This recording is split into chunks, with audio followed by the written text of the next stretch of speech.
Introduce us. Oh, fuck all that. Chris. Brothers, we are live. Brothers Ventu, welcome to episode 3. We about to get this thing kicked off. Once again, we're gonna start some introduction. We got a new brother in tonight. I'm gonna start off with myself. My name is Brandon, aka Swift, aka Dr. W, aka I'm that nigga. Here in Houston, Texas, and it is what it is. Bro, talk to him. What up? This your boy Crowley, all the way from the Jacktown, Jewtown, Mississippi. Got to represent. Hey, holding it down. Yo, this your boy T in Atlanta, Georgia, from Live, Mississippi, man. You know, I gotta keep it real. I'm the realest one on here, man. I'm gonna keep it all the way funky for y'all, man. Let's go, man. It's week 3, baby. We back. I do not need an introduction. I think therefore I am Mr. Controversy himself. Mr. Don't Look at the Camera. I am he and he is I. Fake ass Drake. You look like Auto Rock. Hey, what's going on, y'all? Hey, right out of Rocky. What's going on, y'all? It's Jay Ward, man. It's Jay Ward. I'm coming to y'all from Shreveport, Louisiana.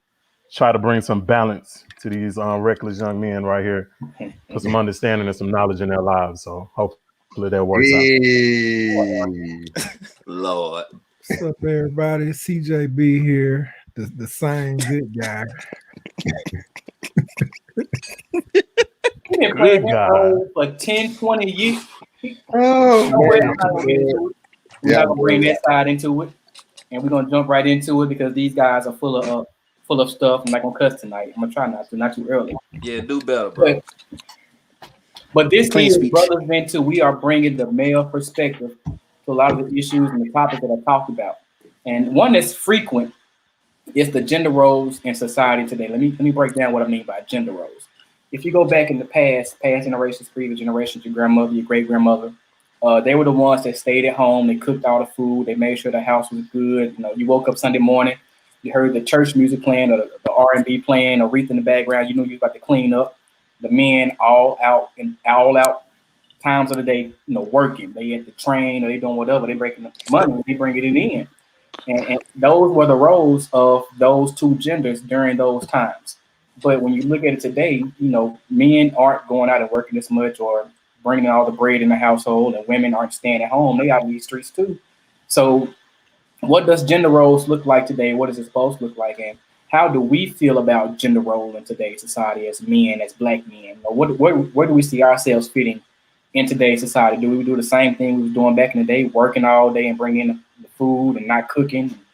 Do we still accept women just staying at home and staying in the kitchen and doing what they did? Or do we see them with some flexibility and opening up and things being a little bit more flexible nowadays? And I'm gonna start it off with T, because I think T and Core, because they are in those relationships. So how do y'all see gender roles? Where does the woman fit in y'all life in this day and age? Go ahead, CJB. Oh hell. I feel like in this particular era, it's all about balance.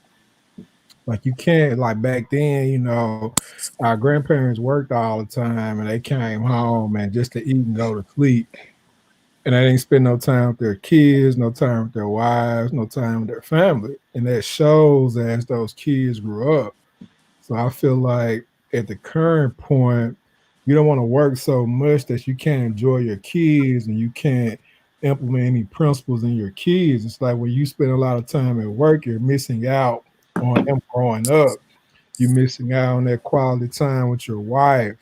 So it's like, I feel like it has to be a balance.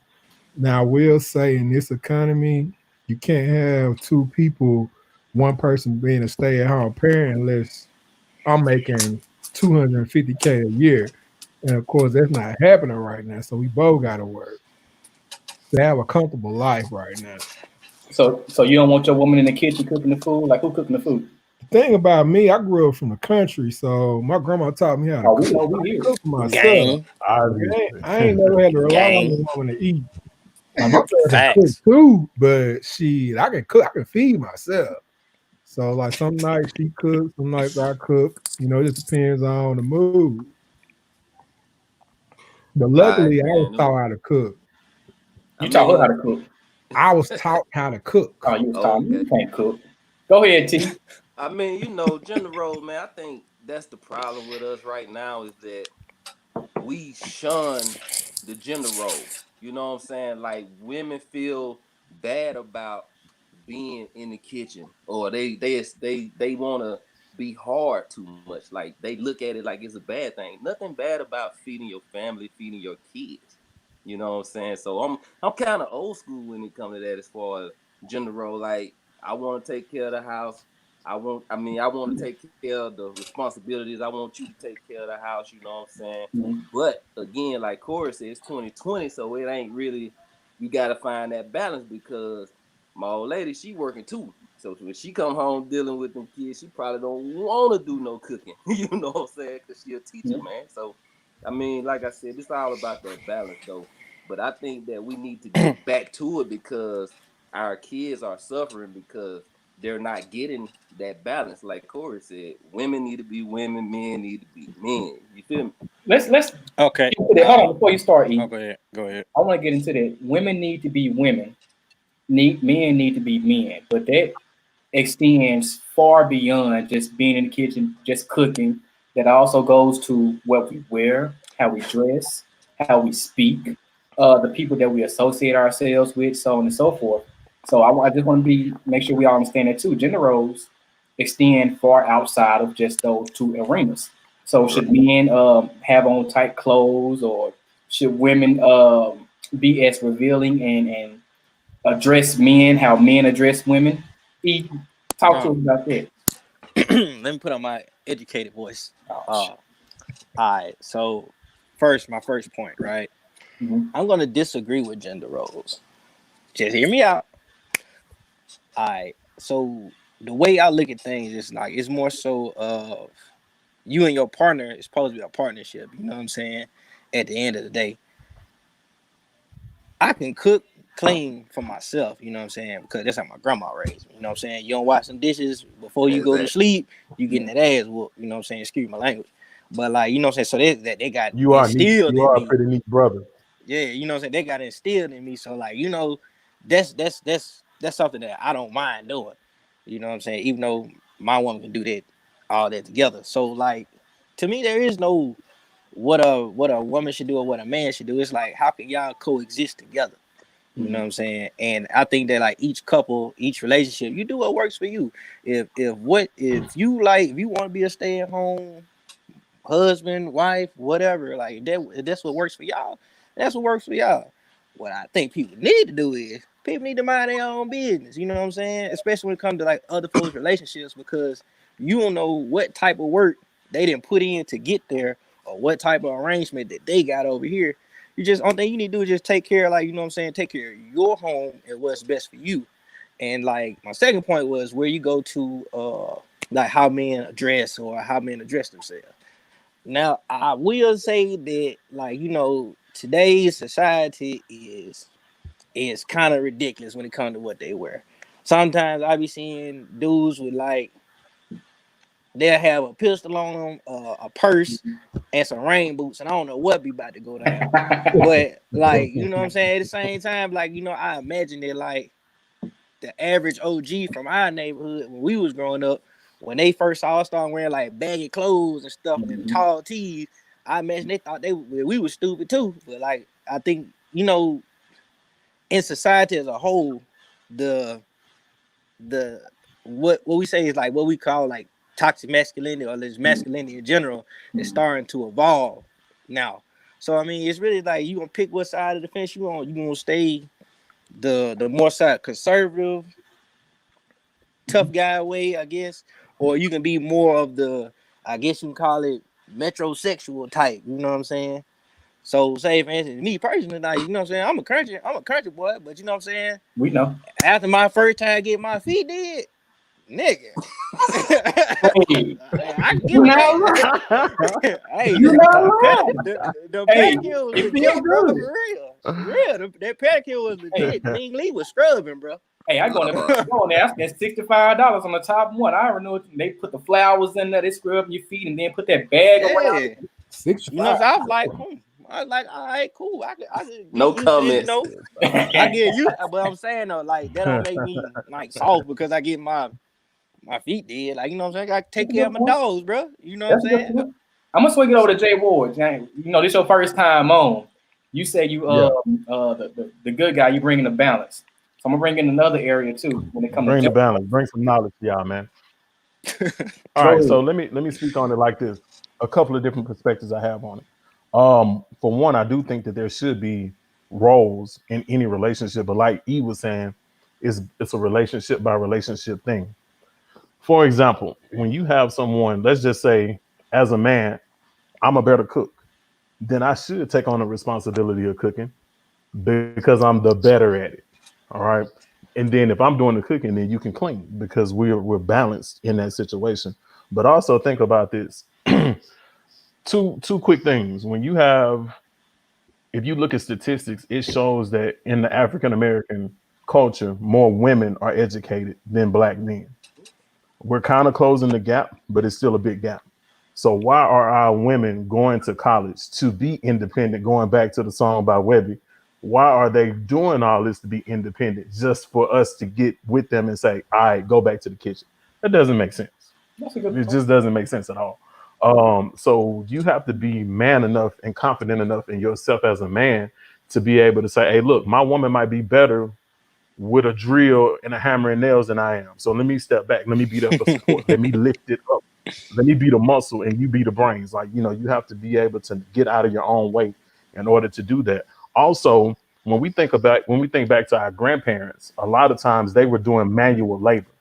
And this is before women could vote, before women had rights and things like that. So a lot of the jobs were in shops and working machinery and things like that. So it wasn't a lot of everybody that had a job was more so in the fields or doing something manual. It wasn't a lot of thinking jobs like there are today. Most high paying jobs today are cerebral jobs. So you could be a man or a woman doing that. So it just depends on who's the smartest and who's more assertive to get that job. So your woman might make more money than you, and you just have to be man enough to understand that. And then I would say to women, what's the purpose of getting such a great education when you want to keep all the money to yourself? You don't want to pay any bills. So what's the purpose of you being independent and all this type of stuff, but you don't want to pay no bills? So that doesn't make sense either. So again, it's a double standard in that. That's a nice little point. Learn your partner, learn their strengths, learn their weaknesses, learn where they should be, and be man enough or woman enough to get out of your own way and say, hey, you're better than me in this, you handle that, and I'm gonna handle the opposite. That's a fair point. But to your other one more thing before we go to Crawley, man, I think that a lot of times too, women love to talk about the man ego, but women have egos too, because if a woman hears that, if her friends hear that you pay the mortgage, they all in your ear like, oh, you pay the mortgage? Well, what are you doing? Not realizing that you might make more money, and that's the dynamic that y'all worked into your own relationship. So their ego gets in the way a lot of times as well, which is creating, a toxic environment for them, and they'll make it seem like the man ain't shit, but he works. You just happen to make more money. So I mean, I think you got to look at it on both sides. Okay, Crow, wrap us up. What do you think? Well, when it definitely comes to gender roles, I think there should be a foundation of a woman being a woman and a man being a man. To clarify what I'm saying, basically is if you have a daughter, you want your daughter to be that nurturing individual when it's time to raise her kids. You want her to know the basics of trying to establish and maintain a household. So with that being said, yes, I think a woman should know how to, quote unquote, as we had in the golden days, sew, cook, clean. Because at the end of the day, when you procreate, you have your daughters, your sons, you want your son, if as a male, I want my son to be equipped, with certain things as a male. I want him to be able to have the instinct of protection, the instinct of wanting to provide, and not saying that a woman, because we have a lot of single mothers raising men, not saying that they can't instill that in them, but it's nothing like a man teaching that to them. But I'm gonna get to that. also. But when it comes to a relationship and building, as you all stated, yeah, you have to find your way. And I had to learn that because I'm old school. I'm super old school. I felt like old Marcus felt like a woman should be in the kitchen. Mhm. She should cook them meals. She should at least have 5 to 6 meals going. If not, I give in a 4. With the man buying on the weekend or barbecuing on the weekend, she definitely got to cook Sunday. You know what I'm saying? And that's breakfast in the morning and Sunday dinner. But I as I grow and as I learn, grocery bill high as hell. hey, but I come from a family like my dad, he worked 18 hours plus in a factory, you know what I'm saying? Yeah. And he had other things, you know what I'm saying, how he maintained. So hey, it was in and out the house. It was 5 to 6 of us rotating in and out the house for kids. So, that groceries, I encourage women all the time. Hey, I will go to the grocery store real fast before we go out to eat. You know what I'm saying? And I don't mind cooking, but yes, I need to know that my woman can cook, she can clean, because she know, I'm gonna put it this way. She know I will work any job I need to, because I work what people would call bottom end jobs to top end jobs. So I'm gonna grind hard. I'm gonna protect you if anybody run up on you, or if you feel scared going somewhere. My name is good. You know what I'm saying? You ain't got to worry about that. So as a male, I'm doing what I need to do. I just need to know that as a female, as a woman, you're able to, when it's time to have that foundation, you need to know how to step into it to show our daughter. Or when we out in public, you need to be that lady for me. Crow. Okay. Hold on. I really have a point. I have a counterpoint for Go him ahead, and Jay Ward. Go ahead, E. Okay.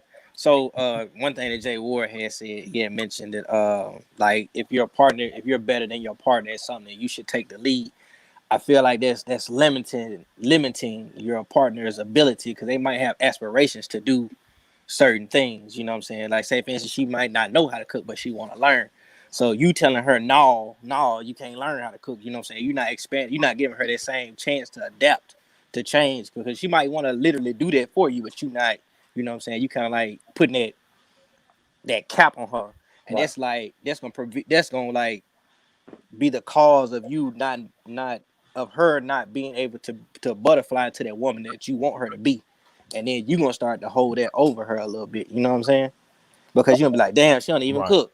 You know what I'm saying? But like, you gotta think about it like that. Like, have you given her the chance to cook? Have you taught her? You know what I'm saying? And another thing that that y'all had mentioned, that like, as far as like with the gender roles, it's like, okay, one thing I've been hearing is like, everybody say they want their woman to cook, right? But remember back in the old days, the man of the house could do anything, especially around the house. He could build a house, right? But how many men, right? How many men y'all know that actually know how to use power tools, know how to lay them trusses? You know what I'm saying? Know how they can put a cement driveway out right now. It ain't too many. So you know what I'm saying? I'm just keeping them up. See, T with me and T on the same spot. You know what I'm saying? Y'all seen the kitchen. Y'all seen redo times kitchen. all right. So times have evolved, right? So with that being said, you don't have to go out there. So I'm not with this gender role. We're not saying that you got to literally go out there and build a house, or the woman literally got to be in the kitchen 9 to 5 now. It's just more so having that mind frame, or having those skills to pull out of your tool belt to say, hey, I'm able to contribute, or I'm able to teach, or here's the foundation of what I have. More so than hold on. Go ahead. Go ahead. Okay, before we drag it on out, I just think that we need to make being a woman, being sensitive, being nurturing, I think we need to make that cool again, bro. Yes, like it's too many people trying to be hard, man. Thank you. Make it hey, cool. and they be quick to say, I can be like a man. I'm a man. I can do what the man do. Yeah, like I had such a question. Now we're gonna wrap it up. Yeah, go ahead, Swift, man. Wrap it up. To wrap it up, I think that what it all comes down to is learn your partner, learn their strengths and weaknesses, and learn what it is they can and can't do, and build off of that. Do not let what society dictate what is a man or a woman role. Do what's best for your household and go from there. Another point Crow brought up was doing what's best for your kids too, because kids pay attention to everything that their parents do and what they don't do. They are being influenced, and their attitudes and their behaviors reflect off of what their parents did or did not teach them, which is going to transition us to our next topic. And with that being said, I think we're going to switch out E and bring Skit. E, you got anything you want to say before you leave and come back? I'm gonna take it as a no. Nah. Don't get that job though, bro. All right, we're gonna see you in a second. We got any comments or something, Swift? Oh yeah, hold on. Yeah. So comments. Jeremy said, if we go back to those gender roles, women also didn't work either back in the day. Captain J Music said, talk to him, Jay Ward, I guess. It's Jay Kelly said, appreciate that, man. Whatever. Crowley trying to sound politically correct. In other words, he lying. Dale, I see you, Dale, said, hey, y'all. And Jay Kelly said again, T don't know shit, but you too. And with that being said, Ken, Skit, introduce yourself. Who are you? Where you coming from? What's good? My name is Ken. Some of y'all know me as Skit. I'm in the Jack from Newtown, Mississippi, representing. Cool. So, like I said, kids watch what we do. They watch what we don't do, and their attitudes and their behaviors, and research backs this, are influenced by what their parents influence in them, what they teach them, what they don't teach them, if they're beating their kids, so on and so forth. But we do have situations where parents aren't together, and you have a dad on one side of town or another state, and the mother taking care of the kid, or the dad taking care of the kid, and they have to co-parent. And sometimes it's rough. Y'all see the Facebook messages, dudes not in the kids' life. Y'all see the tweets, the threads, so on and so forth. It gets ugly out in the world. So what can we as Black men do to better co-parent, or how should co-parenting look nowadays, both if you're with your girl, if you're with your wife, or if you're not with your wife, if you got 3, 4, 8 kids, like how should co-parenting look right now to y'all? And I'm gonna start with Crow, because he was laughing the whole time. Crow, what co-parenting look like to you? I, for one, am definitely a co-parenter, or am co-parenting. Mm-hmm. In the beginning, it started off on a good level. We were both living in the bliss of the birth of our son, mm-hmm. And so it was smooth. Like I said, communication was good. Like I said, we was living in that bliss. But when we separated, officially, like moved away from each other, that's when we both got in the way. And I would say emotion-wise, mental-wise, we both got in the way of co-parenting and trying to get a true understanding of what we needed to do. We both were struggling and fighting for, I'm gonna do this, I'm gonna do that. You're not telling me what was needed. You want me to guess what may be needed. I'm taking a shot in the dark. Is this needed? Or, I don't hear from you. And then all of a sudden, last minute, or either I'm trying to, call you and tell you, keep your son, and you're not available. Or either I'm trying to come see my son, and there was no schedule and there was no communication. Like I said, just period. The main thing, communication. So how could it be better? How could it have been better? And yeah, that's what I'm getting to. But as time, as I said before, you guys, definitely I can truly say it is on a different level. Communication has definitely gotten better. Age, because we both have grown over the years. Experience, because being a parenting is new. You know what I'm saying? It's new every time you have a child or your first child. But we both had to get out the way. Our egos, especially as a man, I can't speak for her, so I'm only speak on my end. Mm-hmm. When I was young, I had, my son, at the age of 30. So to be honest, I thought I knew every goddamn thing. I felt like it should go my way, no way out of highway.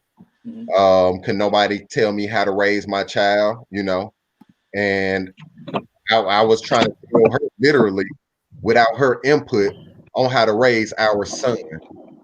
So I would come off aggressive. I would come off, I would be selfish, to be honest. I would get in the way. If you didn't let me have my way, I would, shut down. Right. And so, like I said, it wasn't hurting her. It was hurting my son at the end of the day. And I had to grow and learn from that.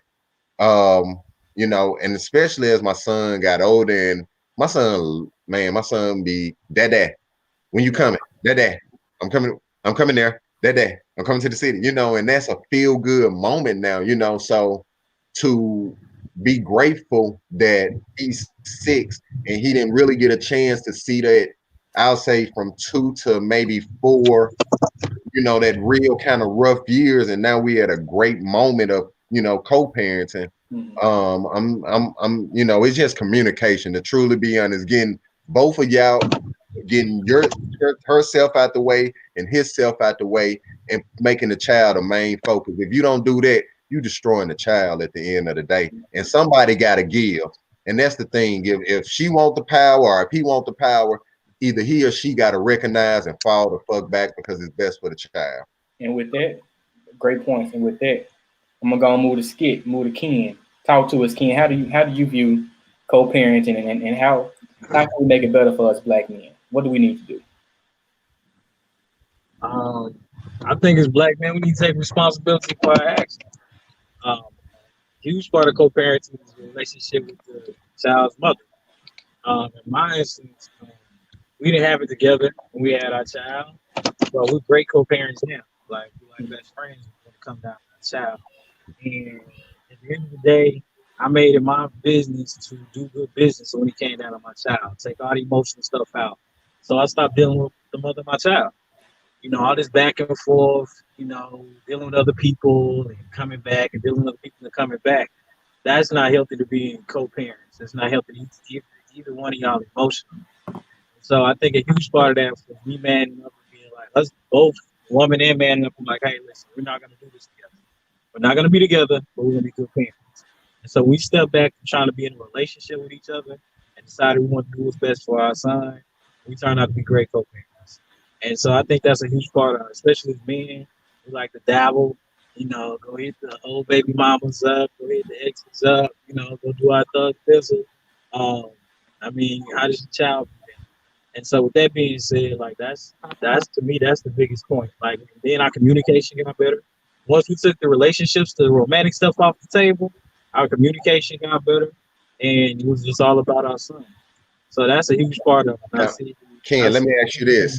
Now, do you feel it's best that you courts out of your co-parenting? Because I do, I feel like, two grown people should be able to work it out, unless it's just really some physical stuff going on there. I honestly should feel, that, we should be able to keep the court system out of our co-parenting.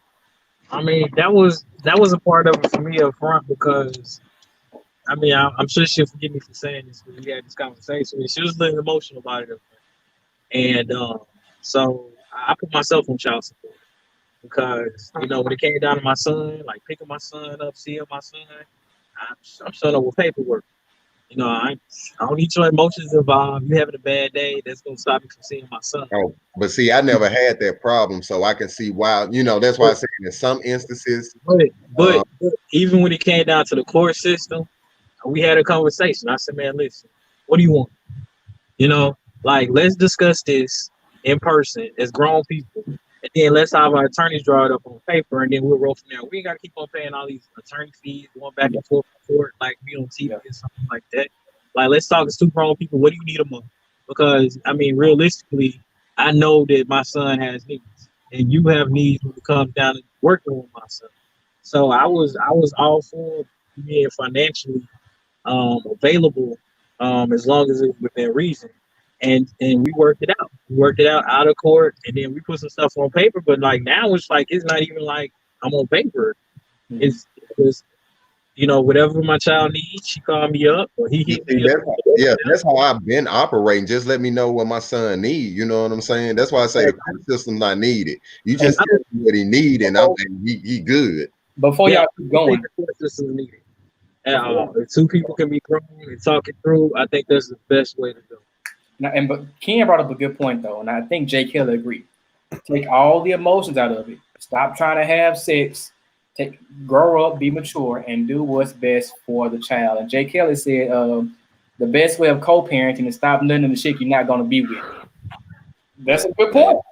That's real. To the point. Patrice Hyde Lee said communication and maturity. And Dale Punk Esther said, as a therapist, I'm team paperwork. I'm sure you are. That's the problem, though. That's the problem. Go T. Well, I ain't gonna say y'all, but some people be doubling back, bro. Y'all be doubling back, man, and that's where the issues come from, man. So, like Kelly said, take all that off the table, bro. You gotta take it off the table, man. Well, we have seen situations, just me speaking and seeing what I see on Twitter and social media and people speaking with people, where women will get mad at the guy, the parent, the father, and use the child as hang it over their head and try to get back at their parent. Have y'all seen it? Yeah, that happened. Yeah, a I'm gonna lot. address that when I talk. When I go, I'm gonna address that. By the way, Go ahead, Yeah, Steve. was Skip Love. He was smart Yeah, putting go himself ahead, on the boy. child support because I don't want to put to him like I got my cousin, man. He co-parenting with his oldest child, right? Mhm. So he has another child with his current wife. He went on a vacation, and the picture just so happened to get on social media. Baby mama saw it and took him back to court for child support. She felt like he doing one more for one child than he got her. So his dumb ass went to court without a lawyer, but that's a different thing. But anyway, I'm not in that situation, so I can't really speak from an experience perspective, but it's just some shit you don't want to deal with. Like he's smart putting himself on child support. Most people don't do that. Right. So you got legal documentation. Can nobody keep you from seeing your kid, especially if you have financial obligation. But that comes down to the point of hopefully knowing the woman, you know, that you, instead of these one night stands and, you know, things of that. But I can't say nothing behind that. But with that being said, you know, you got to put in the time. Yeah. And I was just blessed enough to say, like I said, you know, we went through our rocky parts and it was never thrown towards me that I'm going to put you on child support or anything like that. You know, we were just more so, like I say, getting emotions and mental together and things of that nature and getting egos out the way. But as far as doing for, she know I had my son back. I can never say that she never did, you know. So it was just all about just finding balance, getting ourselves out the way and putting him number one. Go ahead, Jay Ward. Go ahead. What you got to say? okay. So one of the first things I want to say, in other cultures, not only do they co-parent, they almost become best friends with the other person that the baby mother or the baby whatever. He froze. Yeah. He had a good point on the way though. Wow. Because one of the Dang, Jay Ward about to go in, man. Yeah, he had a good We apologize. One of the best co-parenting situations I've seen, especially from celebrities, is Wiz Khalifa and what's his name? Yeah, we can hear you now, Jay Ward. Okay, yeah. So in other cultures, a lot of times they almost become best friends with the person who their child's mother ends up with. Mm-hmm. It's in our culture that we choose to use the child, like Swift said, as a dangle the child over, use the child as a weapon. Another thing that I think that we need to understand, that separating from the person does not mean that you're separating from the child. When you separate from a person, that means that we are ending our romantic relationship, but we are both still here for this child. And we have to both do what's best for the child that we both made a decision to create, whether it was accidental or intentional. We both made this child together. Another thing that I want to just touch on: child support isn't enough. As a man who, you know, I have a bonus child or a child that I take care of that I did not biologically make. Mm-hmm. And just between gymnastics and school fees, that would eat up child support every month. That child still has to eat. She still wants snacks. She still needs a roof over her head and shoes and socks and wants to fit in socially and things like that. So know when you pay $800 a month in child support, you aren't paying that woman's rent. That's not what that means. Because not only are you paying the rent for the mortgage of the child or the mother, your child has to live. Also think about this. Every time your child wakes up in the middle of the night with a fever or a headache or a toothache, that woman, or that other parent, the non-custodial parent, has to get up and deal with the child. So that alone is enough to make that person feel like, damn, I'm in this by myself. Like that person is somewhere freely. They could be drinking a bottle of Hennessy right now, knocked out sleep, but I'm up dealing with a child who has a fever. So yes, sir. What about these people that get $50,000 a month for their kid? I was just gonna go there. I think we really can't put ourselves in a celeb situation. Let me piggyback on Jay Ward said real fast. Let's wrap it up. Go ahead, Carl. Jay Ward, I can say this. I definitely want to give you a shout out as far as with my son, and I know Ken can probably contest to this when I don't have them. You know what I'm saying? You definitely got to give the mothers who have custody of the kids. You know what I'm saying? They just do, because like he said, we're not there, waking up with the fevers. I hear about it like after the fact, unless, you know what I'm saying, my son with me. So she didn't, took him to the hospital. She's then went on and got the medicine. She may say, hey, expect the medical bill, this, that, and the other. But like you said, the main state, you can't take away from that. So I try my best to show appreciation to her, you know what I'm saying, for that. So yeah, with the child support, I'm still against it, because I feel like as a man, when they come calling and begging, you should be able to get whatever they need and whatever your child, you know what I'm saying, need or want. So child support is just only unless that man ain't trying to do shit. And I'm gonna wrap it up with this. Let me jump back on it real quick. Go ahead. I'm gonna say this, and this may be something that we have to table and pick back up on another day. And it's probably gonna send them into an uproar, but you cannot dictate who the mother or the father of your child is around when you are not in the picture. You can't tell that woman who she's gonna be with when you're not there, because most of the time it's some stuff that we've done anyway. The reason why we're not there with the mother anyway, be honest. So you can't tell her, I don't want that dude around my child. That's not your choice, because if it was up to you, if it was up to that woman, if that nigga's enough ahead, I'm sorry, he ain't coming around my child. Go ahead. Hold on. He could be a child who does not work in the whole field with right now. 2 points out of it. Jay Ward, right? If you're not with that woman, you really can't dictate who is in that child's life. And also another point that was brought up about how women hang child support over a man's head to make the situation toxic and get to the point where the man say, fuck it, I don't want to deal with, if I got to deal with this to see my child, I don't want to see you or my child, not just be done with it because I'm tired of dealing with all this toxicity and this situation. I just pay child support and go on about my life and leave both of y'all alone. With that being said, how important is it that a man be in his child's life?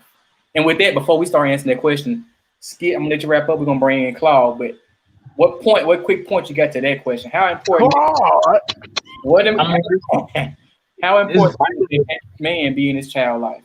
It's vitally important. You got so many kids around with daddy issues, especially when it comes to young boys. It take a black man to raise a black man.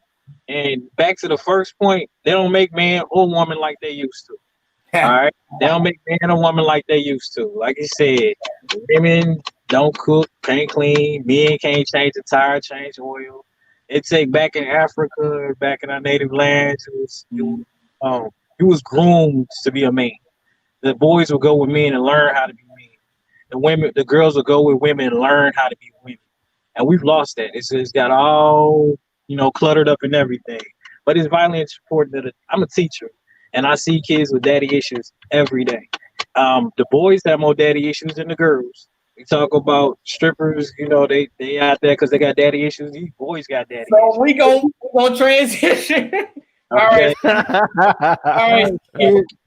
Thanks for That's having my me. line You brother. good, Right brother? there, man. Yeah. You know what he talking I about. believe you, bro. That's my line brother, man. You gotta plug that in. What up? What up? Look, What's the word? Claudio, all that, what it do? Carl, introduce yourself All right, ready to so we preach. can jump into it. Hey, what's going on, people? What I miss? You know, we hear you. Oh, Okay, mom. I'm drunk. What's going on, people? Carl Wilson in the building. Here to come and chime in on Men Vent 2 or Brothers Vent 2. I don't even know what the name of the series is. Which one is it, Swift? Yeah, Brothers Vent. Brothers Vent 2. You got Brothers Vent 2, which one is it? we upgrading, baby. We the brothers. We upgrading. But one episode, how we upgrading that This quick? is our third episode. You shut up. So Okay. anyway, because you drunk. But Carl, Real. you're a principal, I think. Anyway, I don't know what you're doing in Memphis. One of the points Skit said was when you don't see a man, when a man is not in their child's life, they have daddy issues. They doing whatever daddy issues bring up. So my question to you is, especially as a principal, what does daddy issues mean? How, as we as Black men, can address it and still be in our child's life, and even when the relationship is toxic? How important is it that Black men be in their children's lives? Man, we see it every day in school.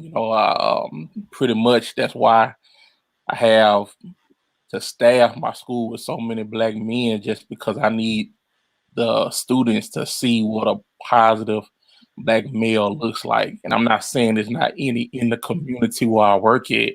However, it is a limited amount. So not only do we have to uphold like the professional responsibility, but going back to what Ken was saying about how men had to learn from men, or young men had to learn from men, we have to uphold that, even though we not technically getting paid to do all that. But when you are the only face they see, and they ain't gonna probably see another one for quite some time, if we're being honest, you really have to just kind of take on their responsibility willingly. And it's so important because, when you start talking about crime and, it's just like social, emotional issues just going on, especially after we get through this pandemic, everybody's going to be messed up in the head. So if we cannot help each other out as men, how can we help our young boys who are going through the same thing, especially when they don't have a figure in their lives to help them? So that's why we have to be very transparent about making sure we're honest with ourselves and our emotions too. Vulnerability, what we talked about in episode 1, baby. Keep going, Crow. So talk to us. How important is that you be in your child's life, and how important is it that Black men be in your kids' life? I've had the blessing to be on both sides. I have a son, and also I've done prevention for Hines County, and where I went into the school systems and worked with the kids. So coming from a father's point of view, man, it's priceless. There's nothing you can put on it. From your child, man, my son takes off running to me every time he sees me. You know what I'm saying?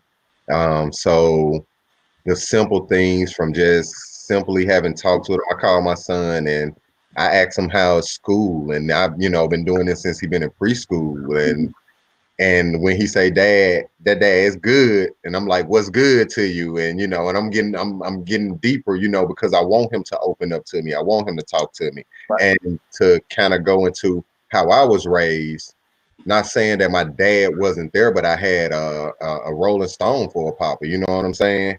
He would go days, weeks without missing, without being in the house. So I pride myself on sheltering, because my dad also took me everywhere with him. Even though he was gone out the house, he took me and my brother a lot of places he should not have.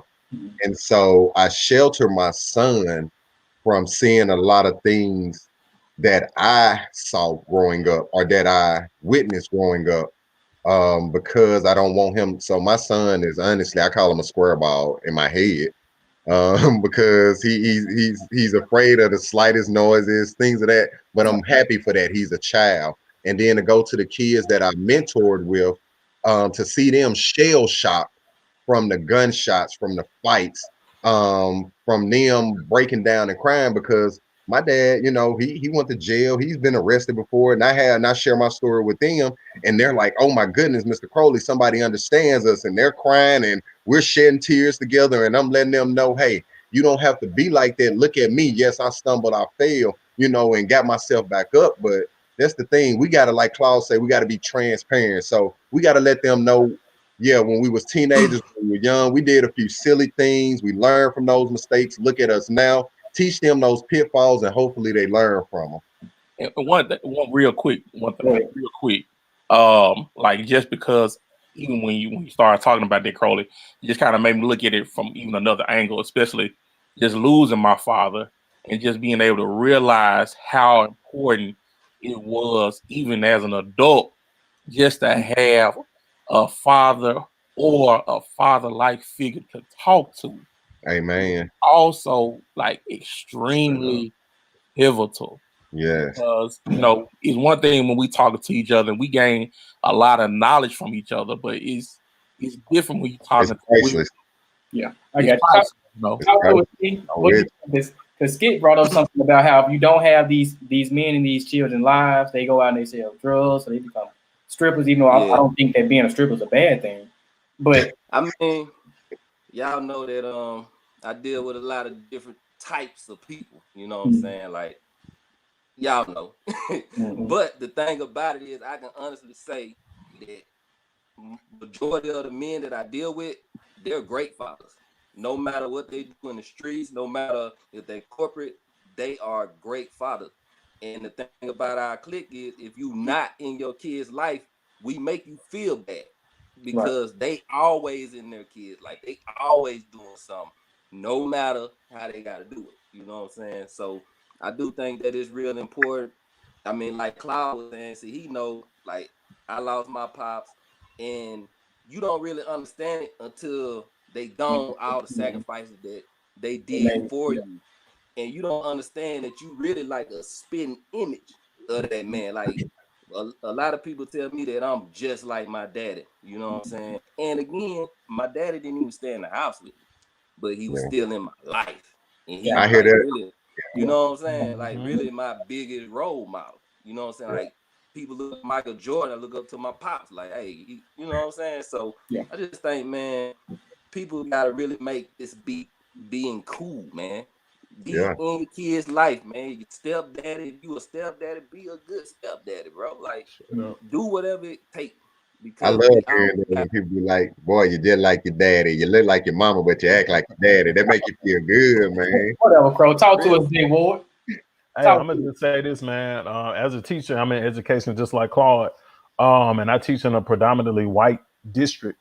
A lot of my students, when they get to me in middle school or high school, I am the first male black teacher that they've had. Oh, wow. And you know, it's especially a non-coach. And as a theater teacher, they're like, "Are you sure you're the theater teacher?" Because I'm a pretty big dude, and they're like, "You sure you aren't the PE teacher?" I'm like, "I'm positive. I'm the theater teacher." So a lot of times I am shaping how they view the black male based off of what they are around me. Right. And as an outside child, I just remember growing up, you know, almost resenting myself because, you know, I was my dad's outside child, and, you know, his family embraced me and they loved me and they, you know, were so close to this day. But it is one of those things that when your dad isn't there, no matter how great your mom is, you always just want to know where your daddy is. Right. You know, what can I do to get my daddy's attention? So as men, we got to stop making these children and not being there for them. And I think that another thing is, you know, a lot of times with women, sometimes the man does disappear, but sometimes they make it really hard on us to be there. And we have to just know who we're going to be with, which kind of goes back to the last topic that we were on. You know, a lot of times it's the woman who kind of forces us away. But I feel like as a man, you got to do everything and exhaust every option to be there for your kids, and not just be on some old school manly type things, but just be there, you know, to see the kid through whatever it is that they want to see them through. Which, again, I hate to be the person to spark other topics, but, you know, it's just like the thing with D Wade being there for his child as they go through what they're going through. You know, that's his job to love his child no matter what. True. I know we don't want to get into that right now because that's not right one of now. our topics, but you know, when you love your child, you know, you just want your child to be happy, man, and you just want to be there. And I see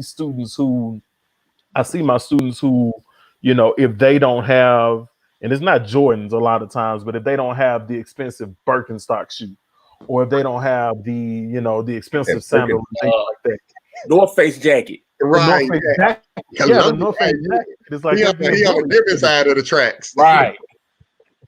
Yeah, I'm on the different side of the track. So Hey, I rock you know that that right there in itself is just a whole different topic, and it affects our mental health.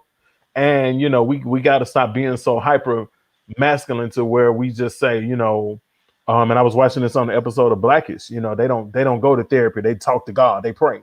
But it's just like, man, it's nothing. You know, it doesn't emasculate you to go seek therapy and things like that, because we all suffered a lot of traumas growing up with our parents, and we've done better, I think, than the generation before us, and they trained us well.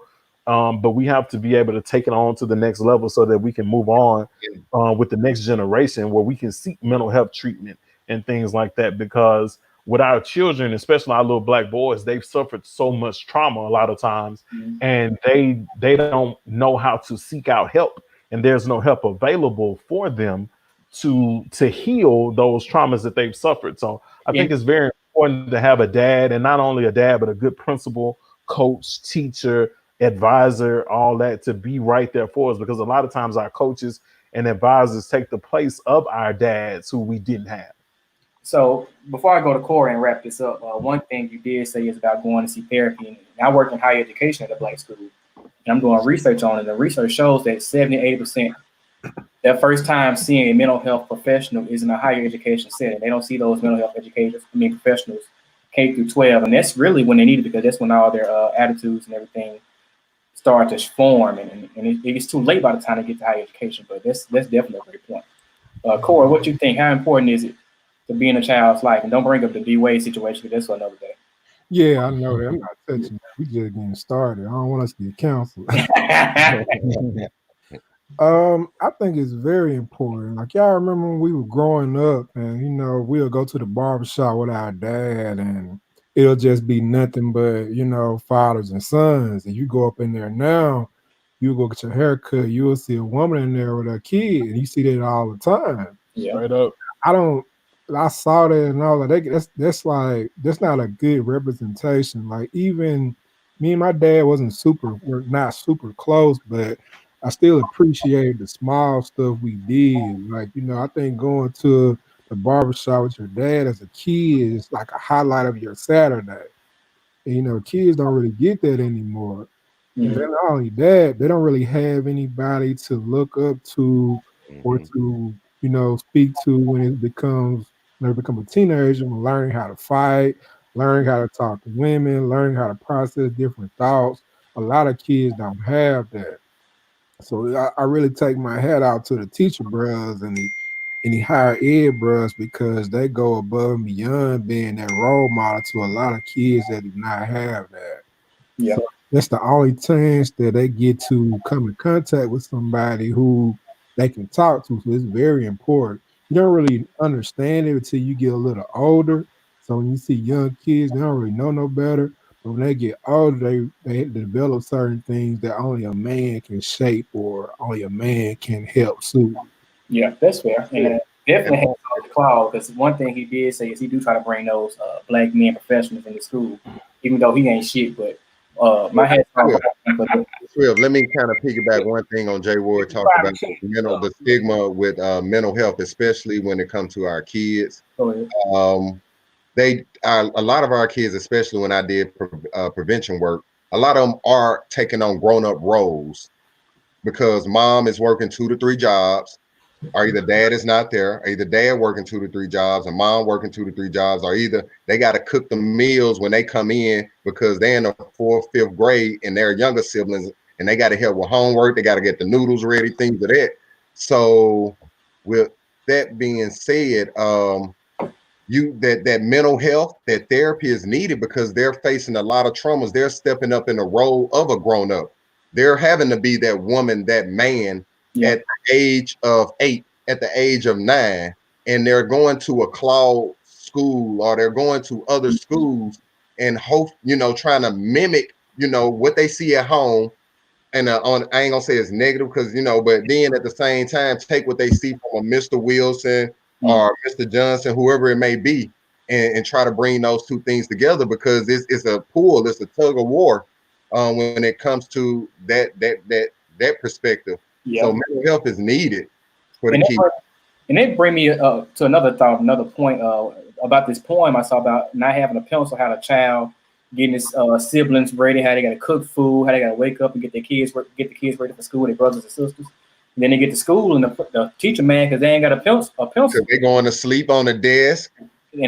But we need those black men in education and in all arenas that understand what these black kids are going through, so they can help them out and show a little bit more sympathy and be a little bit more socially understanding. And with that being said, I'm gonna let Claude and Corey wrap it up on this topic, and then we're gonna switch it out for the last topic. Claude, what you got to say? Your big ugly ass. Trying to be professional. At the end of the day, we need black men to step up, not just from a standpoint where the people who, who are fathers, just even going beyond it. So, just kind of an example, I was at a restaurant in downtown Memphis, and it was a young black group that was in there. And I don't know if this is a sign of age, how you getting older, and there's just some stuff you just really don't tolerate no more, or it's just like this is how you should step up as a man to protect your community. But they had something went off in the restaurant, like a stink bomb or something like that. And so, it's a group of teenagers. And so, they doing it as jokes and whatnot. But, in hindsight, when you think about it, it could have been somebody's grandmother in there. It could have been a baby up in there. You never know who has type of problem. Yeah. So, just being able to go to those individuals afterwards and be like, hey, you got to really watch this type of stuff because for you, they'll send you to jail for X amount of time for a simple prank. And so just even taking the initiative to have conversations like that starts the process. I don't know these people, they don't know me, but that's how we got to start looking at protecting our community and helping to raise these young black boys. Right. Okay, cool. I think that representation matters. Like I think our young kids got to see upstanding black men carry themselves in a dignified way, and they have to see it at a young age. Otherwise, they'll head down a different path.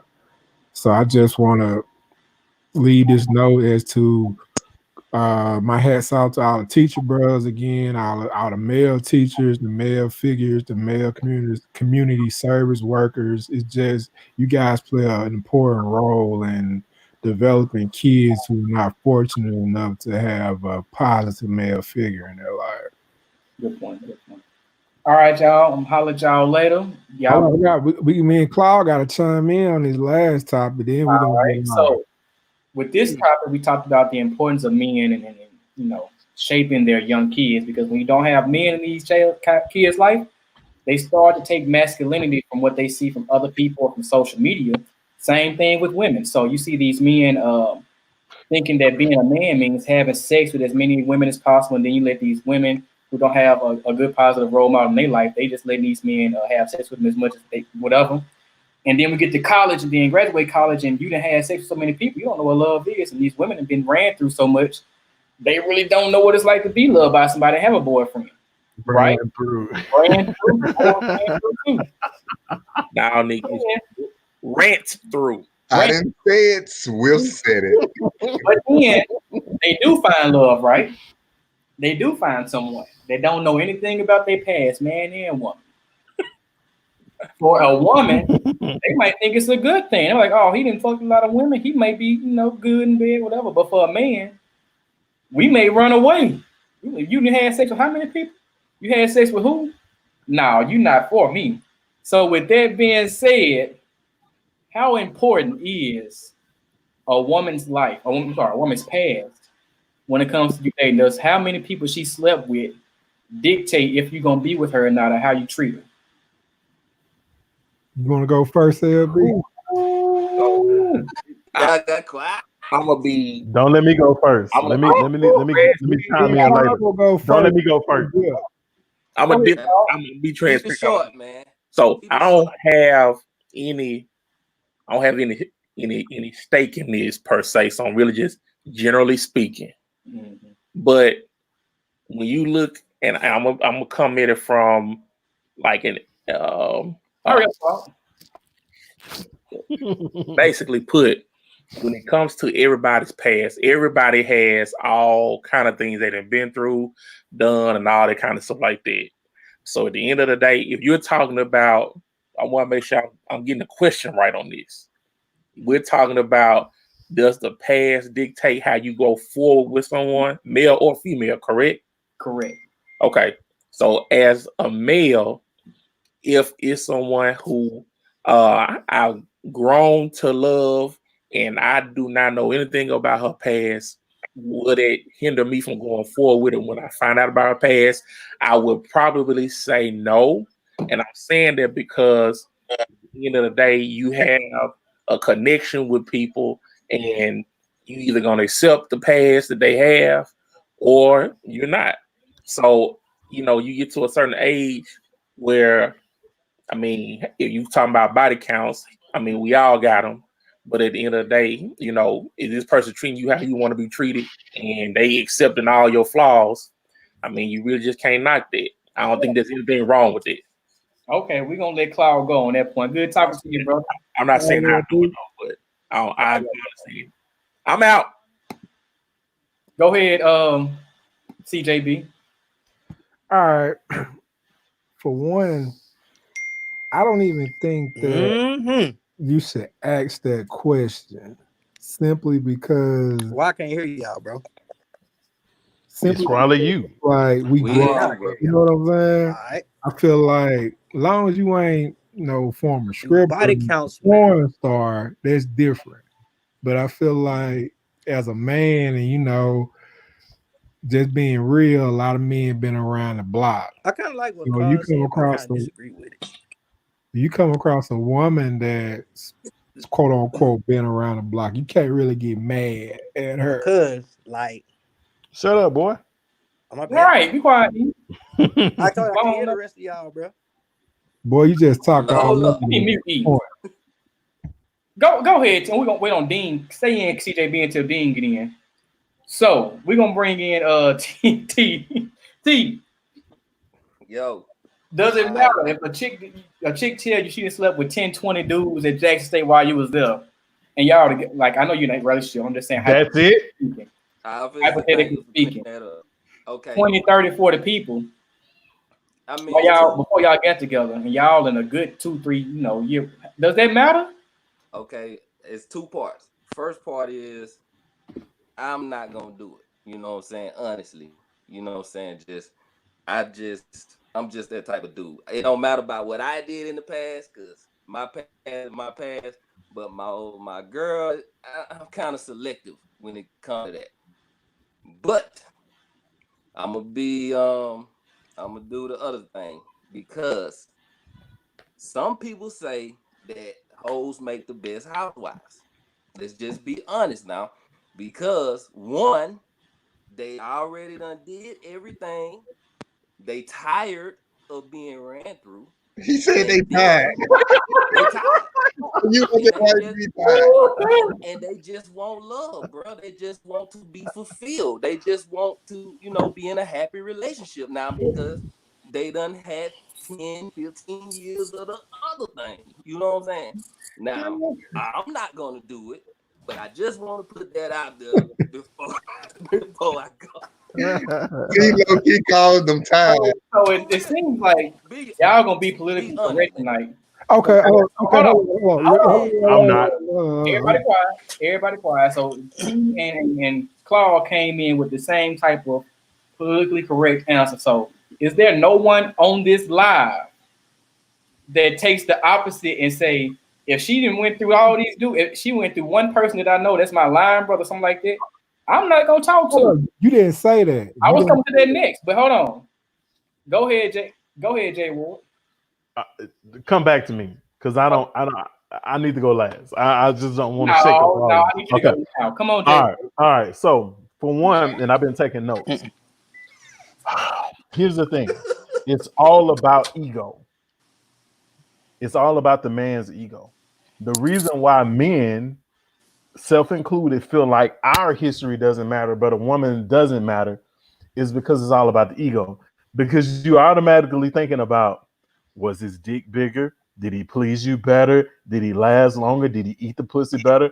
Like, those are the questions that comes to a man's mind. Yeah, women don't really think like that when it comes to history. You know, they just want to know, did you love her or not? So a lot of times with a woman, they don't think about the things that we think about, but a man, they just like, did you moan his name the way I moan his name? Stop you, Jay Ward. Hold on, let me stop you. Because I don't think we really thinking about another nigga pleasing our woman better than us. I know for a fact, if I didn't, I'm not gonna say that. So, but if you're not thinking about it, it shouldn't matter. That's not matter. How else pleased you? I think that for men, this is my personal opinion, even on the moderator. I think for men, it comes down to, if I take this chick out in a social gathering, at homecoming, or somewhere out in the public, our niggas gonna laugh at me and be like, "Oh, look at him with that hoe." Are women gonna look at you because are women gonna look at her like, what's she doing with him? No. So it's a double standard. But let me take it to the chin. Let me adjust another double standard, and I know this is going to ruffle some feathers, but here's another double standard, and we may have to get back to it later. And I know I keep bringing up topics that we may have to get back to later, but there's a double standard because women always are like, well, men always hold my history against me, but with a man, here's the thing: most women, especially in our culture, in African American culture, if you told a woman that you've experimented with men, they run away. So they don't hold our history against us. Okay, listen, hear me out. They don't hold off the chat, bro. Hold on. They don't hold our history against us when he muted. Because we ain't even going there. He muted. What the fuck? Go ahead. Go ahead. Hey, John Harris said, master keys unlock many doors. If doors can't be unlocked by a lot of keys, it's a shitty lock. Like what now? That's what John Harris said. What he said? That's true, bro. I'm gonna repeat it. John Harris said, master keys unlock many doors. If doors can be unlocked by a lot of keys, it's a shitty look. Lock. Go ahead. Man, that shit dumb as fuck. Damn, master lock. What the fuck? John, you my nigga though. But like, all right, so I kind of, my bad. I kind of feel like Jay Ward was headed to the right point, but he just took a wrong turn. But like, it is a double standard. Y'all cut me off. It is a double standard when it comes to promiscuity between male and female. Now, like, I think that goes on more so like the Bible or whatever they teach you, like religious teachers teach you, like, you know, they're supposed to treat your body like a temple, and you're not supposed to be out here. I guess you would say being promiscuous as is, right? But it comes down to, like, you know, with men, it's more acceptable to be promiscuous and whatnot. But if a woman wants to be like, okay, you know, I'm comfortable with my sexuality, and she want to go out and smash whoever she want to smash, we have to take that. Like, dang, do I really want to cuff? You know what I'm saying? The neighborhood train. So I'm gonna ask you again. Yeah, hypothetical. You was with a chick. And she told you 2-3 months, years down the line, hey, I had sex with a lot of people, so and so. Are you gonna look at her funny and still be with her? This is what I'm about to say. I'm gonna say yes, because you should have been upfront with that before, so I can make a better decision. So, like, say for instance, if I had a body count that was like astronomical, you know what I'm saying? It's important to be upfront with that person, because, like, you know what I'm saying, nobody wants to be embarrassed. And that's part of the communication that you got to relay. Like, hey, you know, back in the gap, you know, I used a womb. And she was like that, you know what I'm saying? Because at the end of the day, it's a choice. You got to make a choice if you still want to be with that woman, despite, you know what I'm saying, her past, your past, or whatever. You know what I'm saying? That's how y'all, like, once it becomes acceptable, then y'all can kind of move forward, you know what I'm saying? Or backwards, or you can get out, whichever you decide. But, like, I think because that's more so of deceitful. because like that's gonna put a stain. If you find out later, that's gonna put a stain in a relationship, and then that's gonna mess up the trust y'all gonna have. Go ahead, T. Let's see what you got to say because I saw you shaking your head too. What Man, I was really just agreeing with E, man. I really want to hear Crow, kind of take us home, and if CJB need to say something, So okay. I'm good, bro. I said what I had to say. All right, Crow. Hold on. Let me say this. Like I said, I will not support it. You know what I'm saying? My standards a little bit different. You know what I'm saying? But I do understand that people have a past, and at the time, sometimes it don't really matter if you really love that person, bro. So I'm gonna do this. I'm gonna do this. Put y'all CJB with Skit, let him make a point, then Chrome will let you close it out.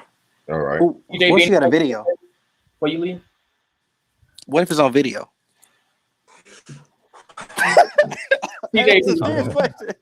CJB, anything you want to say before you leave? OnlyFans. Go ahead. To go back to your question, you pretty much said that if it's somebody I know personally, right?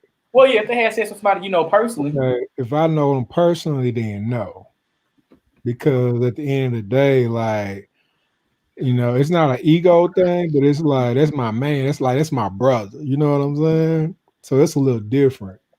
But at the same time, there's some past and there's somebody I don't know.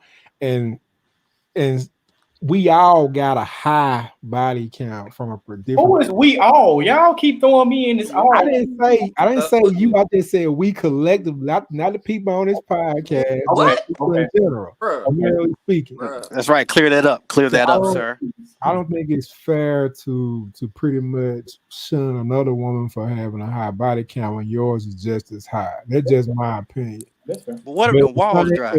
At the same time,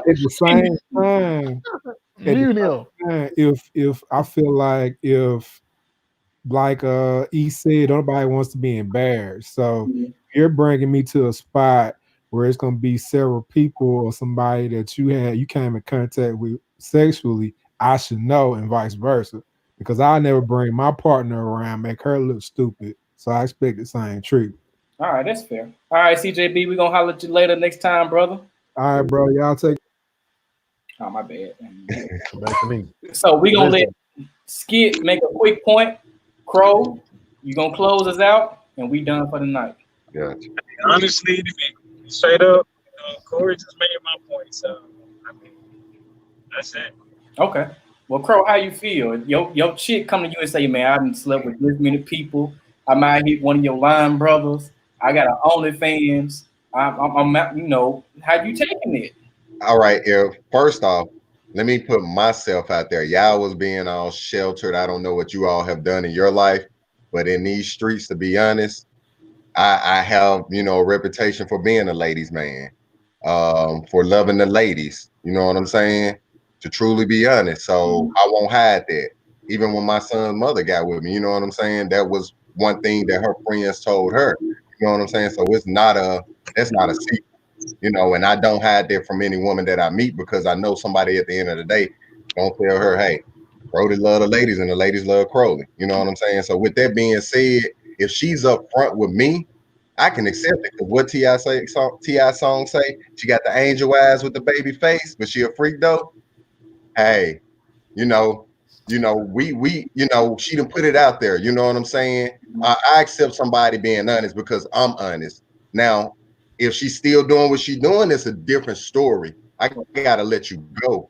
But your past is just your past as long as you've been honest with me. But if we together, I'm territorial. I'm like a lion. Should no other lion come on my motherfucking my territory, piss on it, roam on it, do anything on it. Shouldn't see it, shouldn't do anything. But past is, it's past. Because for me, I have minds. I can't judge a woman. Hey, maybe we can come together and do some freaky shit. You know what I'm saying? That's just me. I don't know about the next man, but that's me.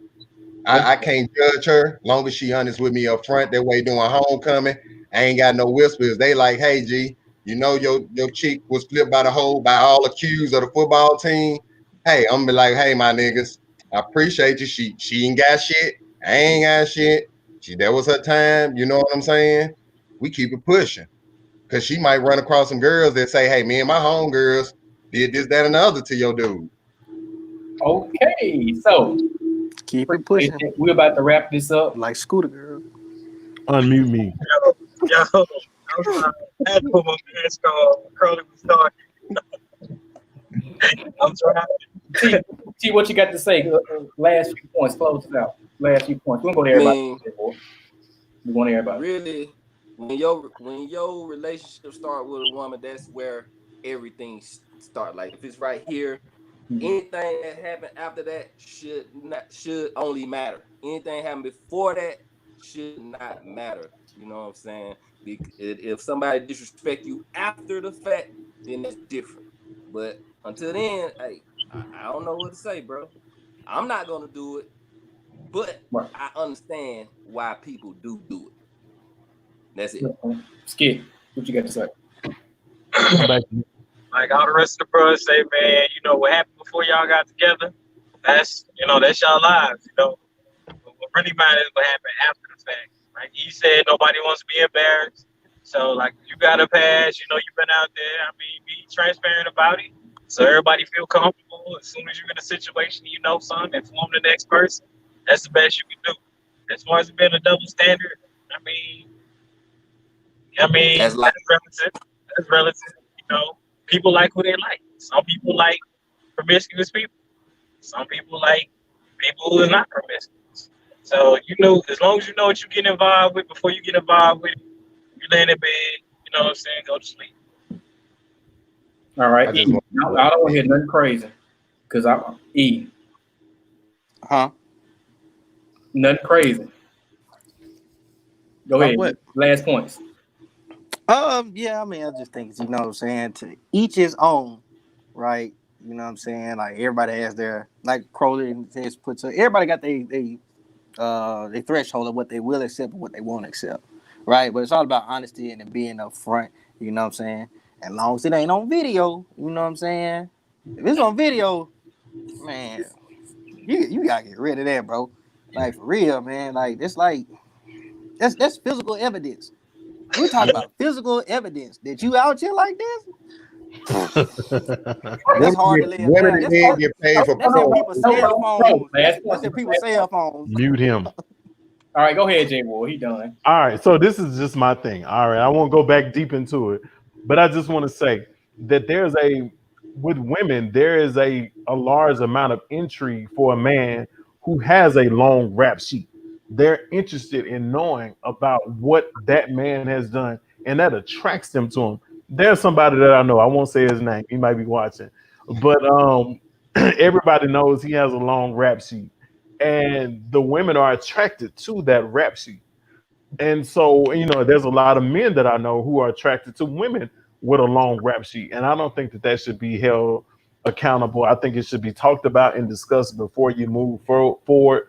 And I think that rap sheet should be discussed and not held against you in further endeavors that you guys go into. And I think that I would never judge a woman or anybody based off of what they've done prior to me. I would just want to know, because I know can't nobody top me. And that's just my ego. That's my ego coming into it. And I know that I'm not competing with anybody. So I'm not worried about what somebody else has done prior to me, because I already know what I can do. So that's just my ego coming in. So, Crow, wrap it up. Last point, and then I'm going to wrap it up, and we're going to be done. Last point, when it comes to these, first off, double standards, there's just something you got to put out there on the table. Being open, honest. At the end of the day, we always say it comes around to communication. For every topic we've basically discussed, communicate with the person. If you feel like that's the one, or you feel like y'all going to go somewhere and just not a one night stand, just not your bust down, your side boo, your boo thing, you know what I'm saying? Go ahead, let them know kind of, what kind of has transpired, but do it in steps and levels. Also, as far as fathers, if you get a chance, make sure you get some time in your kid's life. Time. You know what I'm saying? Stress that. You know what I'm saying? Even the mothers, stress the fathers being in their lives. You know what I'm saying? Take yourselves out of it, as we said, remove the egos. It's all about the kids. And then when it comes to gender, as far as roles and relationships, find balance. Find what works for you. grow with each other, learn maturity as a man, as a woman, and we can bring ourselves back together as a whole. Good points. Good points. I'm gonna wrap this up. Like Crow said, pretty much every topic tonight came down to communication. Gender roles. If you can't cook, let your girl know. If she can't cook, she need to let you know so y'all can work out what's best for y'all relationship. Co-parenting. If you not with the person that y'all brought a child into the world, take everything off the table, like Skip said, as far as emotions and sex, and just do what is best for that child. Because a black man being in his child's life is imperative in today's society. You see it with all the issues going on now in the schools, like what Claude brought up. It's good to have black men in the school, but they also need those black men at home when they go home so they can have somebody to look up to and to build them to be a great black man for the next generation. Double standards, and as far as the situation with having a long pass, just communicate. Just communicate and y'all work it out and do what's best for y'all. If he can't deal with that, he can move on. If you can't deal with that, you need to move on. If she can't deal with it, she can move on. But just give that person the opportunity to make the decision. Don't leave them no videos. I thought I muted you. Okay. I can't speak to her video. I mean, she got videos out there. That's just what it just happens. Until you. But it's in other people's cell phones, bro. It's in other people's cell phones. I got videos. That don't matter. Yeah. Right. Everybody. It's Polaroids out there of me, homie. I'm old school. Everybody muted. So, and this is the last thing I want to say tonight. Coronavirus is real. We had a frat brother who just recovered from coronavirus. He was in the hospital sick for like 2 weeks, and he did not let us know. It's fine. I understand where he came from, but the coronavirus is real, y'all. Just take care of yourself. Stay healthy. Take your vitamins. Exercise, but be safe.